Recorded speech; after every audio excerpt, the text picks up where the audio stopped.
Olá pessoal, você está no canal da PS Vídeo Aulas e hoje nós temos a honra aqui de receber o professor de Fortaleza, que é o professor Eduardo Teixeira, que vai falar um pouco sobre engenharia diagnóstica, não é isso? E patologia, né, nas construções. Engenharia diagnóstica e as manifestações patológicas que são presentes aí nas construções civis por vícios e falhas construtivas ou carências de manutenções. Bom, então se você ainda não se inscreveu no nosso canal, peço que faça agora. Isso ajudará cada vez mais que o nosso canal possa crescer e oferecer um conteúdo diversificado e de qualidade a você. Aproveite para fazer a sua inscrição durante a nossa vinheta.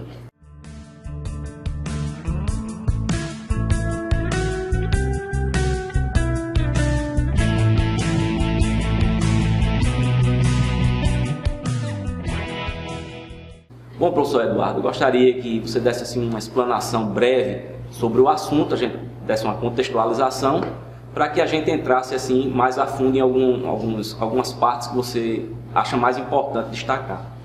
Olá, Paulo. Olá, meus colegas. Muito obrigado pela oportunidade. Queria comentar um pouco sobre as manifestações patológicas, que são os sintomas das edificações, que são presentes no dia a dia, muitas vezes por vícios ou falhas construtivas e outras vezes por carência de manutenção. A engenharia diagnóstica é um ramo da engenharia civil que vem se desenvolvendo no Brasil ao longo da última década e que tenta, por intermédio das boas práticas de engenharia, de estudos e pesquisas, de diagnosticar e tratar os problemas decorrentes, que são os problemas das construções civis, principalmente no tocante a deslocamento de fachadas, desplacamento de cerâmicas, má pintura, infiltrações, quedas, rupturas, fissuras em geral, tudo aquilo que traz desconforto e não prejuízo à sociedade. Eu perguntaria ao senhor, professor, eu já vi muitas pesquisas, eu até gosto de passar algumas palestras que eu tenho a oportunidade de tocar nesse assunto, e às vezes a gente é enganado achando que os problemas são de projeto, muitas vezes, né? Porque se você fizesse uma avaliação eu desse 3 alternativas, se causas naturais, projeto ou falta de manutenção, qual ganharia desses 3 pontos no caso dos problemas que a gente vê na construção civil? Paulo, me permita pontuar um quarto. Um quarto ainda? Que seria a execução da obra em geral.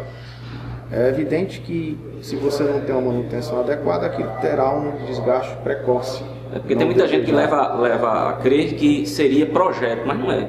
Não é? Nem sempre. Não é isso? Os projetos são responsáveis, ou a má qualidade dos projetos são responsáveis por várias falhas e vícios construtivos, sem dúvida. Mas isso não é o lugar comum. O lugar comum, pelo que a gente vê na experiência, é o próprio processo construtivo feito de forma errada. Hoje você tem materiais modernos no mercado, argamassas riquíssimas, de todos os tipos de aditivos que você possa imaginar, e as técnicas construtivas usadas são as mesmas de 40 anos atrás. O mercado ele é conservador, isso que a gente nota, né? O mercado ele não está muito assim, às vezes aberto. No tocante à mão de obra, não só conservador, mas deficitário. As técnicas construtivas empregadas hoje, como eu falei há pouco tempo, são as mesmas praticamente de 40 anos atrás. Você tem no mercado materiais de última qualidade, de tecnologia avançada, e que a gente usa o emprego de assentamento, por exemplo, de cerâmica, com a mesma forma que se fazia de 20 anos atrás. Ora, é evidente que essa fachada vai descolar, nós vamos ter problema nisso aí. Falta uma capacitação efetiva de mão de obra. E mais de coisa assim, vamos dizer, já está até no domínio, né, eu diria, porque as pessoas já sabem que vai acontecer aquilo, e insistem, né, às vezes, em fazer a mesma coisa. É o ouro de tolo, Paulo, é o ouro de tolo, é a pessoa se enganar. Muitas vezes levada ao parco entendimento por causa de um custo aparentemente mais barato, ele se esquece da qualidade de mão de obra e aí dão-se os problemas que a gente dá hoje. Quando eu vinha para João Pessoa, eu desci em Recife, eu passei numa localidade a uns 40 quilômetros de Recife, onde tem uns barrancos com casas, com construções em cima e alguns só protegidos com a famigerada lona preta. Bom, vou dar um aviso aqui no seu canal, aquilo vai cair nesse inverno se não tomarem de conta. E eu já estou avisando da agora, aquilo vai cair nesse inverno se não tomarem de conta. Aqui o engenheiro civil já diagnosticando o problema, dando o aviso que a sociedade, o governo, as autoridades ficam relutando e só tomam providências depois que acontece catástrofe. essa parte que você está falando aí seria no macro, né? Defesa civil, né? Para tomar essas providências dessa parte aí das cidades, né? De modo geral, né? Bem colocado. No macro a gente poderia citar isso como exemplo, mas existe no micro também. A sua casa tem muitos problemas, a minha casa tem muitos problemas. Quem de nós não trememos, qual de nós não trememos em frente a uma infiltração? Eu acho que o maior problema que existe nas construções é o controle justamente da água, né? Esse aí é o que domina, vamos dizer assim, é o nascedor de todos os problemas. Na sua maioria, o nascedor dos problemas são vazamentos, são infiltrações indesejadas. Ou pelo menos é aquilo que é mais visível. E quando não é tratado, isso é agravado, né? Claro. Se você tem uma tubulação vazando, mesmo que seja um vazamento de pequeno porte, quando aquilo não é tratado, se torna uma sangria desenfreada, vai carregar materiais, prejuízos e incômodos de toda sorte, todo sortilégio que você puder imaginar. Bom, professor, na sua experiência, você falou em materiais modernos, né? Você poderia citar alguns materiais, alguns exemplos de como a gente poderia aplicar esses materiais no lugar desses materiais mais convencionais? As argamassas poliméricas, argamassas de assentamento de cerâmica, espumas para assentamento de portas, concretos com aditivos retardadores, aditivos plastificantes. Você consegue FCKs de concretos hoje extremamente elevados. Aqui em João Pessoa nós temos o exemplo do edifício construído no altiplano, todo em concreto armado, que ele vai a 85 MPa. Então isso é decorrente de um avanço tecnológico que nós profissionais da engenharia temos mais obrigação de não só acompanhar, como de repassar isso àqueles que não são subordinados dentro do canteiro de obra. Você tocou aí num ponto, não é o FCK. Eu lembro que na minha época a gente tinha um FCK muito baixo, porque só se pensava, era 150 um FCK, né, se usava numa obra. Porque ninguém estava pensando, só estava pensando mais na parte da resistência e não na questão da permeabilidade do concreto, né? Quando você tem um FCK muito baixo também, você tem um concreto muito poroso, né? Se eu estiver errado, né? Então hoje se tem às vezes um FCK maior, não é nem por conta da resistência característica do concreto, mas também para passivar, né? Para que ele fique com menos vazio, vamos dizer assim, né? Se eu estiver errado, você me corrija. Não, você está certo. Não sou especialista, não. Mas repare que coisa interessante. Na década de 80, você tinha FCKs ali em torno de 20 MPAs, 15 MPAs, 25 MPAs. Com o passar da década de 90 e 2000, os anos 2000, começou a se ter os concretos de alto desempenho, os CADs. E se tornou um modismo, digamos, no Brasil, e até uma questão de marketing, fazer concreto de alto desempenho, 40 MPa, 50 MPa, 60 MPa. Ora, não se tinha um estudo do comportamento desses concretos ao longo dos anos. Ou o que se tinha de estudo era muito incipiente. Hoje nós já temos isso mais aprofundado. Então, os projetistas, os calculistas, têm optado por fazerem concretos com menor FCK para terem a menor quantidade de cimento possível e assim mitigarem os problemas futuros que possam ocorrer. Porque também a gente tem um problema no recobrimento da armadura, né? A norma também evoluiu, né, professor? A norma evoluiu. A norma evoluiu porque eu lembro que na minha época se admitia até 1,5 cm você hoje num recobrimento que a gente sabe que não passiva a armadura com recobrimento. Não. Porque há um desloque normalmente na forma, né? Quando você vai concretar, mesmo que você coloque espaçadores, você coloque toda, vamos dizer assim, todo cuidado, né? Para que isso não aconteça, mas ainda há, né, uma acomodação da ferragem. Então, se você não tiver uma folga maior, você não vai conseguir passivar essa armadura. É verdade. E tem outra situação também com relação à passivação da armadura. O cobrimento, que hoje a norma elenca uma espessura maior, vai a 4 centímetros, em alguns casos até mais, você garante que o potencial de hidrogênio do concreto esteja numa alcalinidade superior a 9, que é o ideal para a ferragem. Essa ferragem ela é despassiva, quando na verdade existe uma queda desse potencial de hidrogênio, que aí se passa a transferência de elétrons, e com o advento do oxigênio, por causa da permeabilidade, você tem aí a produção da ferrugem, expansão da ferragem e a quebra do concreto. E se o meio for agressivo, né, como a gente tem... Eu estava vendo uma reportagem essa semana em uma praia, né, que ninguém quer comprar os imóveis lá porque o índice de salinidade é enorme. Regiões praianas, nós temos uma outra preocupação. Não só o potencial de hidrogênio, mas a contaminação do concreto, principalmente pelos cloretos. Nós estamos em beira-mar, então nós temos respingo de maré, isso é cloreto por cima de cloreto há pouco tempo. Cloreto ataca a armadura, então nós temos aí a perda da armadura, da seção de aço e enfraquecimento do concreto, consequentemente. E nas cidades que tem muitos veículos, né, essa poluição, né, CO2, né? Também. A poluição já vai na outra frente, que é a diminuição do potencial de hidrogênio pelo efeito da carbonatação. Então são efeitos danosos, né, para as estruturas. Danosos e principais. E aqui em João Pessoa, vale ressaltar que nós, assim como lá em Fortaleza, aqui como João Pessoa, nós temos que nos preocupar muito com o ataque de cloreto, principalmente em regiões de beira-mar. Só vamos fugir um pouco, vamos dizer assim, da construção que a gente está acostumado e vamos para as obras públicas, por exemplo, pontes, essas estruturas que são praticamente construídas e abandonadas, eu diria. Porque não há nenhuma programação, a gente não vê que não existe. Se eu estiver errado, você me corrige sempre. Eu não quero causar pânico, não quero causar pânico, nem especulações, mas eu peço aos colegas, dê uma olhadinha embaixo dos viadutos que vocês estão passando. Não precisa ir muito longe, não. Você tem viadutos hoje elevados, túneis, com 20 anos que nunca receberam uma mão de pintura. Qual a manutenção da estrutura dessa? Você por acaso crê que isso seja de perpétuo? Não vai ser.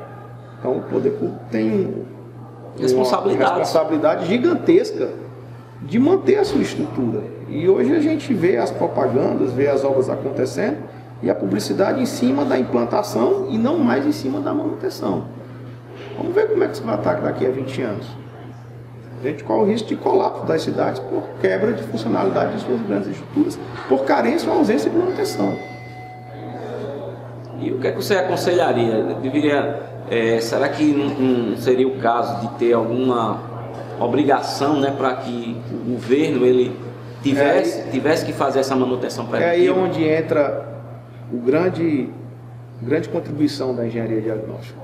Existe um estudo de engenharia de um colega nosso chamado Sitter, de 1984, que ele afirma que as manutenções corretivas podem chegar, e chegam constantemente, a 125 vezes o custo de implantação do projeto.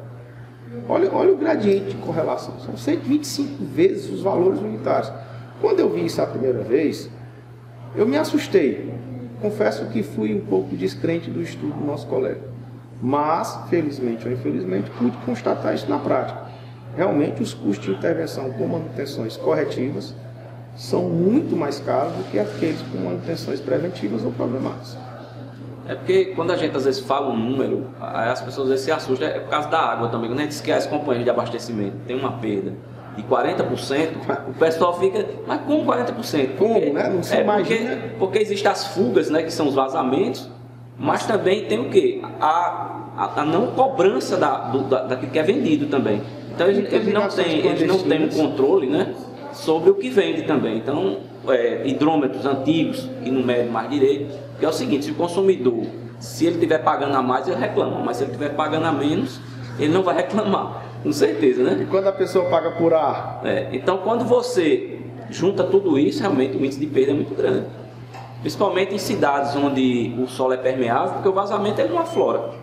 Então, existem vazamentos e você nem sabe que está vazando, porque está lá. Quando dia que há um afundamento... Aflora, quando ele se extingue, deixa um rastro de vazios no solo absurdo. Isso, né? Deixa por isso que surgem aquelas crateras, que surgem abruptamente. Da noite para o dia. Mas como eu vinha colocando para você, os engenheiros diagnósticos têm competência e têm capacitação para fazerem esse relatório, esse diagnóstico, implementar essas manutenções, dando ao Estado e à sociedade a merecida sensação de real segurança das suas edificações. Paulo, em João Pessoa, aqui, eu tive o privilégio de participar do que está em andamento agora na Câmara Municipal da Lei de Vistorias e Inspeções Prediais. Ora, você imagina uma capital em franco crescimento como João Pessoa. Você tem prédios aí entre os mais altos do Brasil, 40, 50 andares, 52 andares. Esses prédios estão com 10 anos aproximadamente que foram feitos. Como é que essa edificação vai se comportar em termos de segurança daqui a 20 anos? Imagine a pessoa que investiu a sua vida toda num apartamento no 40º andar de um edifício e daqui a 20 anos descobre que esse prédio não tem segurança nenhuma para habitar. O que aconteceu com o patrimônio dele? Foi para o ralo, como a gente diz. Foi para o ralo ou comprou terra do céu. Então, daí a importância da engenharia diagnóstica. A engenharia diagnóstica não só garante a segurança social, a segurança da habitação, mas a segurança financeira, de que a sua parte mais sensível, que é o seu bolso, não vai ser completamente carreado para o ralo como uma avalanche de inundação indesejada. Toca no outro assunto aqui interessante, que é uma palavrinha que no nosso meio ela é bastante utilizada, mas acredito que tem muitos profissionais e até que a gente tem muitos alunos também que nos assistem, que é o retrofit, que é outra área que tem para engenharia hoje, né? Que é você atualizar as edificações também. Não é só questão de, às vezes, de patologia, não, é porque às vezes muda-se o uso, né, também da edificação, e ela tem que ser modernizada às vezes também para absorver, né, novas tecnologias. Imagine casarões antigos, você tem aqui em João Pessoa, que são transformados em boates.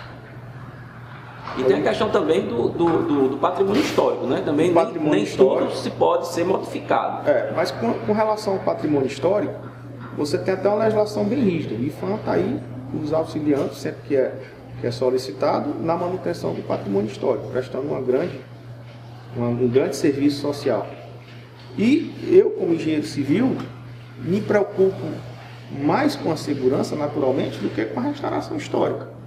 Restauração histórica, existem colegas, e existem os colegas arquitetos, que são muito mais especializados do que nós para fazer esse tipo de atribuições, né? Tanto que é a especialidade deles.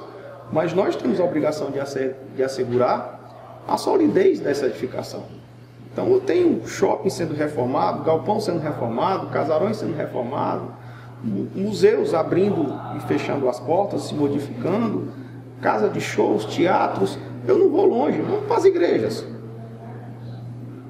Se você é cristão e é católico, se você vai à missa, você vai ter igreja aqui em João Pessoa com mais de 200 anos de uso. E sem manutenção, né? Muitas vezes aquilo está em pé porque Deus existe. É a prova viva de que Deus existe.